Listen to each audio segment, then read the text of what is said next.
10वीं NITI Aayog governing council की बैठक में नीति आयोग के सीईओ वीवीआर सुब्रमण्यम के बयान पर छत्तीसगढ़ के वित्त मंत्री ओपी चौधरी कहते हैं 2004 से 2014 तक कांग्रेस सरकार के तहत भारत की अर्थव्यवस्था 10वें स्थान पर थी और 10 साल तक वही रही, जैसा कि उन्होंने वादा किया था। हम पीएम नरेंद्र मोदी के तीसरे कार्यक्रम में तीसरी सबसे बड़ी अर्थव्यवस्था बन जाएंगे। लेकिन मोदी जी के नेतृत्व में 2014 में भारत देश की सरकार बनी और 2024 तक ही हम 10वें नंबर की अर्थव्यवस्था से 5 पायदान छलांग मारते हुए 5वें नंबर की अर्थव्यवस्था बन गए थे। और मोदी जी ने पिछले वर्ष कहा था कि उनके तीसरे टर्म में हम तीसरे नंबर की अर्थव्यवस्था बन जाएंगे।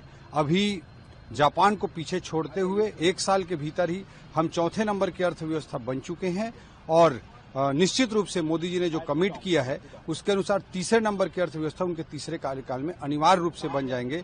भारत की आर्थिक यात्रा नित नई ऊंचाइयों को मोदी जी के नेतृत्व में प्राप्त कर रही है। 2047 तक भारत विकसित राष्ट्र बनेगा। सांस्कृतिक रूप से, आर्थिक रूप से, राजनीतिक रूप से विश्व पटल पर भारत का सितारा चमकता जाएगा। भारत का डेलीगेशन अब तक भी गया है, ओवैसी ने कहा कि जब देश की बात आएगी हम सब एक साथ खड़े रहेंगे।